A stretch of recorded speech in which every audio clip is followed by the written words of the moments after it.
పోవాలా వద్దా అని చెప్పి మేమైతే మేడారంకి స్టార్ట్ అయిపోయినాం. ఫైనల్ గా కోళ్ళు బీలు తీసుకొని కట్టలు తీసుకొని మేమైతే వెళ్ళిపోతున్నాం చూడురి. ఇక ఫైనల్లీ మేడారం అయితే రీచ్ అయిపోయినాం. ఇగో ట్రాఫిక్ లో మనకి డోర్ ఓపెన్ అయితే లేదు. మేమేమో టైం పాస్ అయితే లేదని చెప్పి అని అట్లానే ఉరికిపించినాం కొద్దిసేపు. ఈడనైతే మస్తు ట్రాఫిక్ ఉండే. ఒక్కొక్క కార్ 500 మీటర్స్ ముంగట పోనీకనే 5 గంటలు పడ్డది. ఆ పోలీసోడేమో రాంగ్ రూట్ లో వస్తాడు, అంబులెన్స్ లేమో పేషెంట్ ఉన్నాడు, వాడేమో సైరన్ వేసుకొని వస్తాడు. ఇక లాస్ట్ కి మేము అందరం పోలీసు వాళ్ళ మీద ఫైర్ అయితే జర అట్లా ట్రాఫిక్ క్లియర్ అయింది.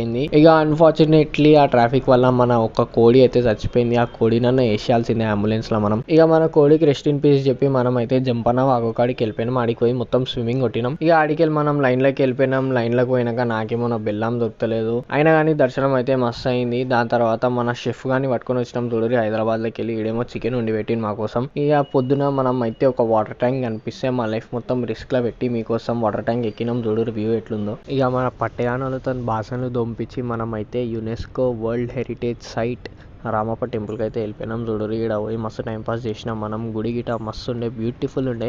మొత్తం కార్వింగ్స్ ఆర్కిటెక్చర్ అది ఇది కోమా ఉండే. ఇగో మా డ్రైవర్ గారు చూడరు ఎట్లా ఓవర్ యాక్షన్ చేస్తుండో. ఇంకొకటి గైస్ ఇక్కడ కింద టార్టైస్ పెట్టిరు. అది ఎందుకు పెట్టిరో ఏమో మీరే చెప్పాలి నాకు కమెంట్స్లా.